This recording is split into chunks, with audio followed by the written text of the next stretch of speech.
L'explication finale de cette 72e édition de la Vuelta. À la veille de l'arrivée à Madrid, l'Alto de l'Angliru comme juge de paix pour les prétendants au classement général, au terme d'une étape courte de 117 km seulement. Malgré la bagarre attendue entre les favoris, certains vaillants tentent leur chance dans l'échappée du jour. Parmi eux, comme la veille Romain Bardet ou Nicolas Roche, ou encore l'Autrichien Denifl, vainqueur 3 jours plus tôt à Los Machucos. Dans des conditions météo difficiles, le peloton ne laisse aucune latitude aux hommes de tête qui ne compteront jamais plus de 2 minutes d'avance. La chaussée humide rend les derniers kilomètres dangereux. Plusieurs chutes, dont celle de David de la Cruz et le deuxième du général Vincenzo Nibali. Dès le début de l'Alto de l'Angliru, Alberto Contador lance son baroud d'honneur pour la dernière étape de montagne de sa carrière. El Pistolero revient sur les hommes de tête, les essore un à un pour filer vers une victoire détonnante.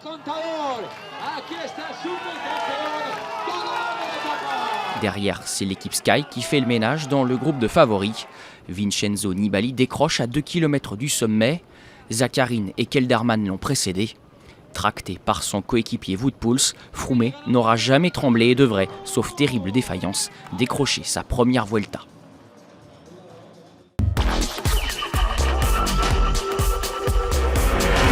Difficile de rêver à plus beau baisser de rideau. Pour ses derniers tours de roue sur la Vuelta, Alberto Contador a non seulement été le grand animateur de la 3e semaine de course, il a en plus ajouté à son légendaire panache une victoire majuscule lors de l'étape reine de cette 72e édition.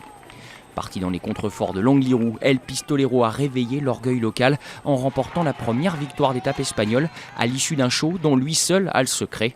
Et même si le podium devrait se faire sans lui dimanche à Madrid, l'ancien triple vainqueur de l'épreuve aura laissé jusqu'au bout l'image d'un champion XXL.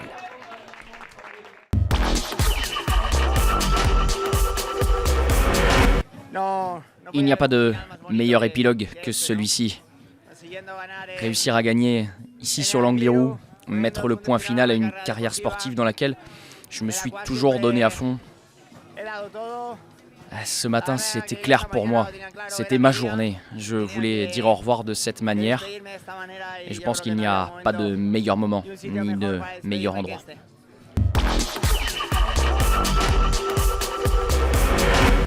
Sixième victoire d'étape dans la carrière de Contador sur la Vuelta, qui n'a pu reprendre à ses temps Ilnur Zakharin pour chipper la 3e place du général.